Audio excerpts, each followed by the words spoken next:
ya ayyuhalladzina amanu innamal musyrikuuna najasun fala yaqrabul masjidal harama ba'da 'amihim hadza wa in khiftum 'ailatan fasawfa yughnikumullahu min fadlihi in syaa'a innallaha 'alimun hakim. Wahai orang yang beriman, sesungguhnya orang-orang musyrik itu najis, maka janganlah mereka mendekati Masjidil Haram setelah tahun ini.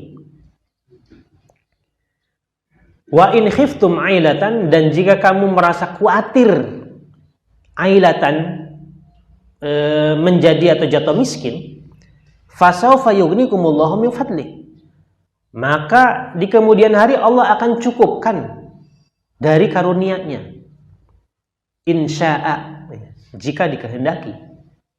Innallaha alimun hakim, sesungguhnya Allah Maha mengetahui dan Maha bijaksana. Nah, konteks ayat ini nyambung dengan turunnya surat Al-Bara'ah atau surat At-Taubah ini pada tahun ke-9, di mana Allah dan Rasulnya melepaskan diri dari orang-orang musyrik dan memberi kepada mereka ultimatum selama 4 bulan agar mereka masuk Islam atau kalau tidak diperangi. Seiring dengan itu Allah memberi sifat kepada orang musyrik ini berbagai resisten atau halangan, dipertegas, yaitu innamal musyrikuuna najasun, orang musyrik itu najis, dan karena najis maka fala yaqrabul masjidal haram, nggak boleh mereka datang ke Masjidil Haram, karena Masjidil Haram itu harus tahir, orang datang dan tawaf di dalamnya harus tahir, tidak boleh ada kemusyrikan atau kekafiran. Menerjemahkan innamal musyrikuuna najasun inilah para fuqaha berbeda pendapat. Mazhab Zahiri misalnya memandang innamal musyrikuuna najasun ini ainnya memang benar badan dan orangnya itu yang najis. Bahkan sebagian tokoh tabi'in seperti Al-Hasan menyatakan man safa'a lahum falyatawadda, barang siapa yang berjabat tangan dengan mereka maka harus berwudu lagi karena najis, bersentuhan dengan mereka itu najis. Jadi ini memang ada dua polarisasi para fuqaha dari berbagai banyak ikhtilafnya. Apakah orang musyrik itu najis memang badannya atau ainnya, atau najis di sini kalimatnya bermakna maknawi, kalimat maknawi, yaitu pemikirannya, keyakinannya. Pendapat jumhur yang paling populer, yang banyak diikuti dalam banyak kitab tafsir adalah musyrikuna najasun di sini adalah maknawi.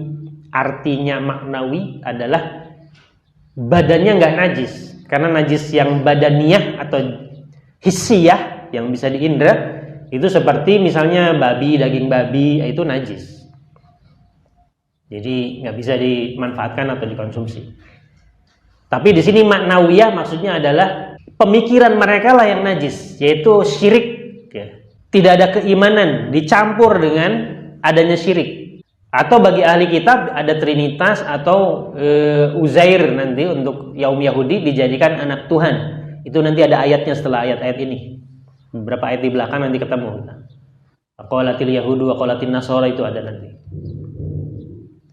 Jadi musyrik di sini difahami sebagai arti maknawi di sini. Itu pendapat jumhur. Jadi kalau kita melihat tafsir seperti tafsir Imam Qurtubi, pembahasannya di sini panjang, karena itu tafsir fikih. Atau tafsir Ahkamul Quran, di sini juga panjang pembahasannya. Berbagai pendapat diungkapkan di situ. Dalam kitab tafsir As-Sabuni ini menukil pendapat Ibnu Abbas, a'yanuhum najasatun kal kilab wal khanazir. Jadi menyangkut bendanya najis, ada orang yang berpendapat mereka orang musyrik itu bendanya najis sama seperti kal kilab, ya anjing, wal khanazir ataupun babi. Wa qala Al-Hasan bahkan berkata man safaha musyrikan. Barang siapa yang berjabat tangan, maksudnya dengan mereka, orang musyrik, falyatawadda, maka segera harus berwudu. Wal jumhur ala anna hadza ala tashbih. Nah, ini pendapat jumhur menyangkut innamal musyrikuna najasun. Kalimat itu bermakna penyerupaan, tasbih saja. Jadi bukan benar-benar, bukan ain, bukan hakiki. tapi maknawi itu maksudnya. Jadi sama seperti hum bimanzilatin najas. Mereka itu orang musyrik, kedudukannya seperti najis lah gitu. Kan najas. Seperti ucapan alayya asadun. Saya ini seperti singa, bukan berarti saya singa beneran. Maksudnya berani. Seperti singa. Maka innamal musyrikuna najasun itu ya seperti itu. Orang musyrik layaknya atau seperti najis. Itu pemahaman jumhur. Kemudian fala yaqrabul masjidal haram ba'da amim hadza. Maka mereka tidak boleh mendekati. Ini sama dengan kalimat wala taqrabuz zina. Ini berarti jangankan masuk beribadah dan tawaf di seputar Ka'bah, mendekatinya aja nggak boleh. Berarti tawafnya otomatis nggak bisa. Mencium Hajarul Aswad nggak bisa. Memasuki Ka'bah nggak bisa. Itu ritual yang biasa dilakukan oleh orang-orang jahiliyah dulu sebelum Islam. Jadi meletakkan patung, mendatangi dukun untuk mendapatkan petunjuk karena nggak ada istikharah. Jadi al-azlam untuk mengundi nasib itu biasanya di sekitar Ka'bah atau ban Ka'bah. Maka itu tidak boleh kegiatan itu. Jadi fala yaqrabu di sini ditafsirkan dengan fala yadkhulu al-haram. Tidak boleh memasuki. Jadi mendekati berarti tidak boleh memasukinya. Jadi sama dengan wala taqrabu zina, nggak boleh berzina. Para fuqaha juga kemudian berbeda pendapat tentang kalimat fala yaqrabul masjidal haram ini, apakah maknanya khusus Masjidil Haram Ka'bah Baitullah atau masjid-masjid yang lain bagaimana nih kalau ada orang musyrik? Boleh nggak mendekatinya? Nah ini jadi perdebatan juga. Jadi silakan itu merujuk kitab-kitab fikih. Di situ banyak alasan-alasan dari berbagai mazhab. Jadi pendapat-pendapat mereka itu untuk memperluas hasanah kita saja.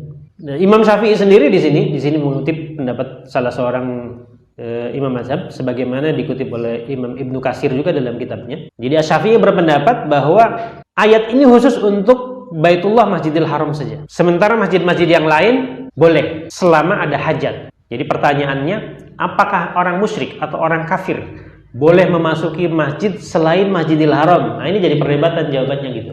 Jadi ada yang haram seperti mazhab Zahiri mengharamkan secara mutlak. Sementara mazhab-mazhab yang lain ya berbeda. Ada yang membolehkan dengan syarat, ada yang membolehkan secara mutlak kecuali Masjidil Haram. Macam-macam lah syaratnya itu. Sedangkan Imam Syafi'i berpendapat ini khusus untuk Masjidil Haram. Untuk masjid yang lain boleh dengan syarat kalau ada hajat. Kalau nggak ada hajat ngapain? Yang lain mengatakan boleh dengan izin kaum muslim. Yang lain mengatakan boleh dengan izin Amirul Mukminin atau wali. Kalau izin kaum muslim berarti tetangga-tetangga seputar masjid mengizinkan bisa boleh. Tapi kalau izin wali, nah terkait dengan kekuasaan negara, itu semuanya ada dalam hasanah fikih karena ayat ini nggak menjelaskan secara detail.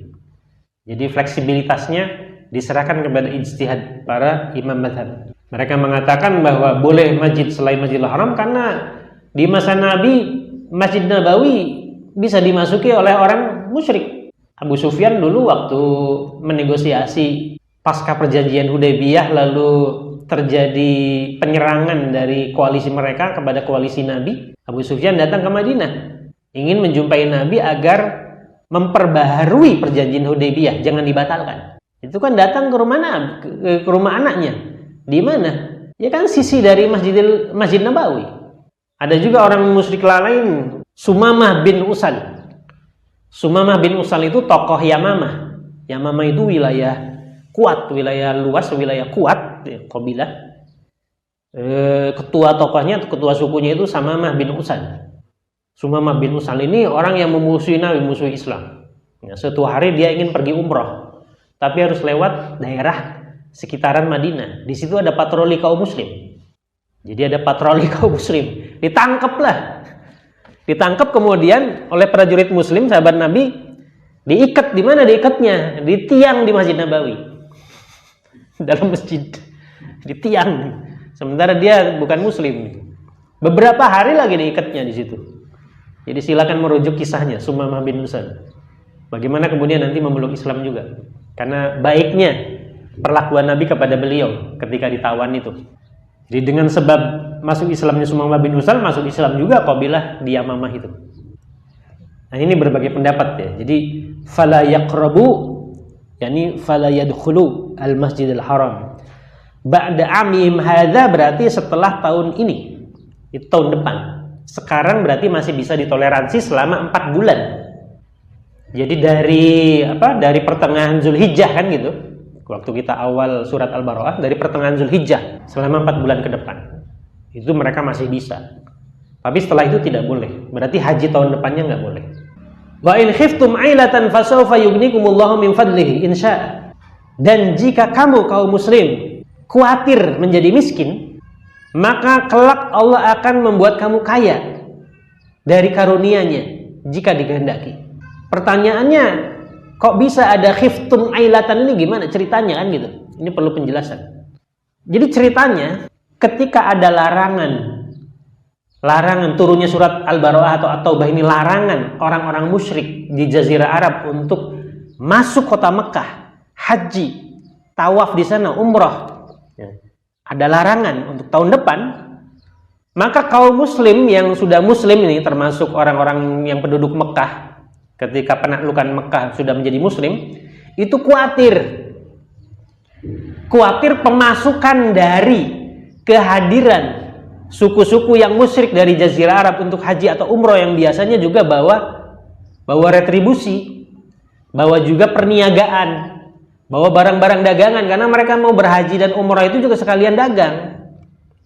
Jadi ada beberapa pasar di sekitar kota Mekah. Di Mina ada pasar, di Ukaz ada pasar. Beberapa hari pasar itu, setiap tahun bukanya. Tidak tiap hari. Jadi setahun sekali. Dan mereka buka pasar itu pada musim-musim haji atau umrah saja. Jadi perniagaan dan ekonomi kota Mekah itu tergantung dengan kehadiran. Kalau zaman sekarang kayak investor gitu. Datang mereka cuma tujuannya haji dan berdagang.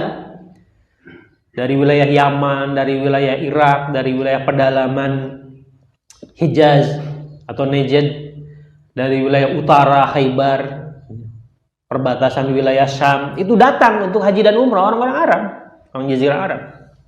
Dan yang datang itu banyak, bukan 10-20, bisa ratusan, bisa ribuan gitu. Kalau kepala sukunya yang datang pasti diikuti oleh banyak pengikutnya. Dan mereka datang itu dengan membawa bisa puluhan atau ratusan unta untuk logistik selama perjalanan. Karena berhaji itu kan kalau orang datang dari jauh bisa 2 minggu atau sebulan di jalan naik unta, pulangnya juga sebulan. Untuk logistiknya aja perlu. Sekaligus juga berniaga mereka di sana karena ada pasar-pasar yang dibuka sejak masa jahiliyah.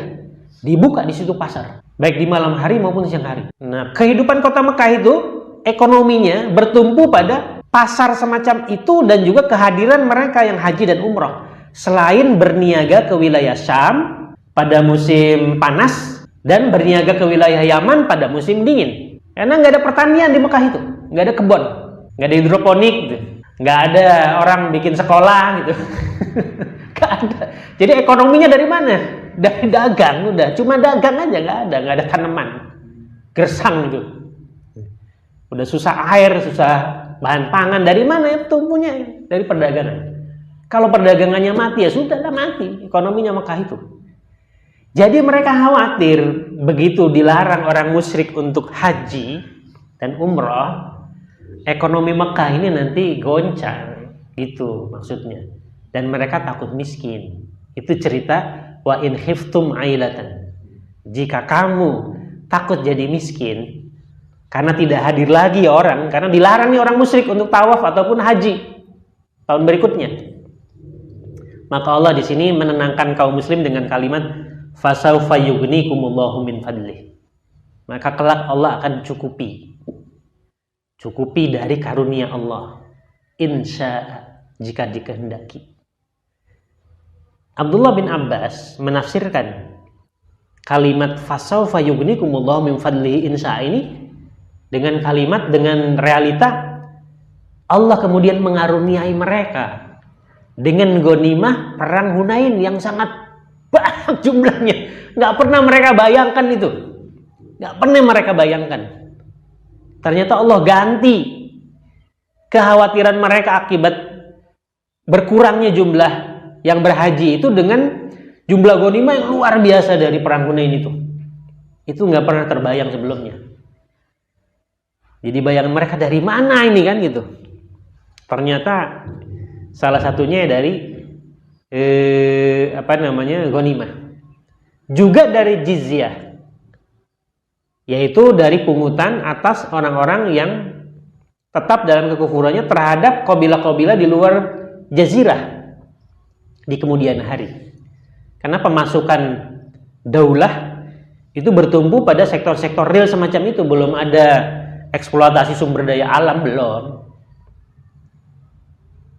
Jadi pemasukan utamanya itu ya dari ghanimah, dari kharaj, dari jizyah, yang begitu-begitu. Dan itu kan sifatnya abadi. Untuk kharaj dan jizyah itu kan abadi. Terus tanahnya ada, tanah ditaklukkan, tiap tahun diambil kan gitu pungutannya. Orangnya yang kafir dalam daulah Islam tidak semua muslim, maka atas jaminan perlindungan kepada mereka itu ada imbalannya. Harus dikeluarkan jizyah. Selama mereka tidak masuk Islam, keluarkan. Itu sifatnya juga abadi. Sedangkan ghanimah selama jihad itu dilaksanakan, pasti ada. Begitu jihad berhenti, maka ghanimah nggak ada. Jadi Allah Subhanahu wa taala di situ memberi min fadlihi, di sini dari karunia-Nya pemasukan yang lain. Pemasukan lain yang tidak pernah terbersit dalam benak kaum muslim, ternyata jumlahnya jauh lebih dahsyat dibandingkan perniagaan yang mereka lakukan sebelumnya.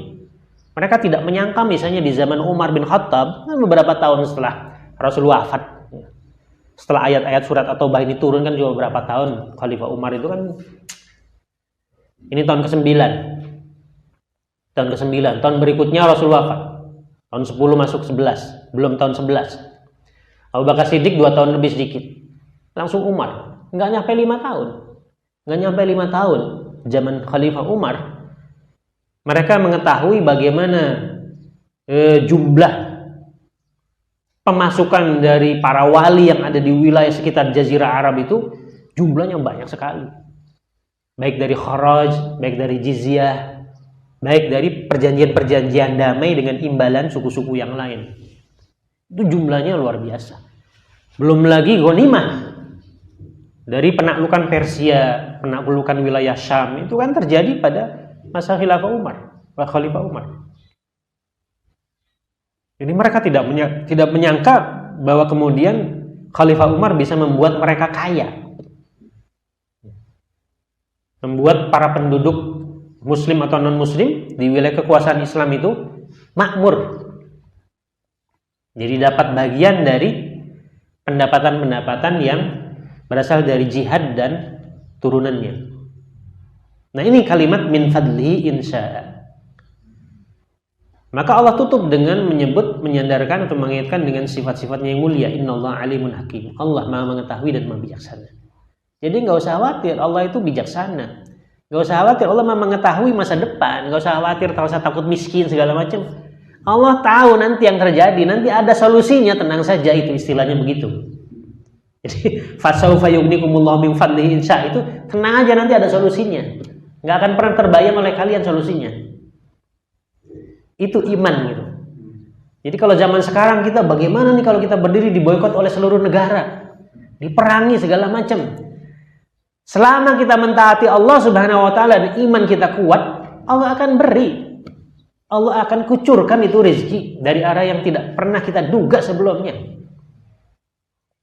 Di mana kita menduga sempitnya ekonomi, sempitnya perdagangan, susahnya untuk memutar uang, ternyata Allah kasih jalan yang mudah saja. Dan kejadian semacam ini sering dalam sejarah Islam, bukan hanya di zaman Nabi atau Khulafaur Rasyidin.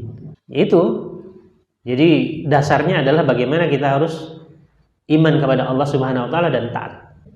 Nah, kita sudah menafsirkan kalimat alimun hakim pada minggu yang lalu.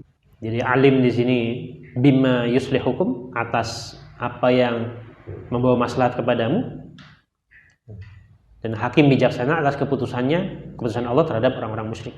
Ayat berikutnya,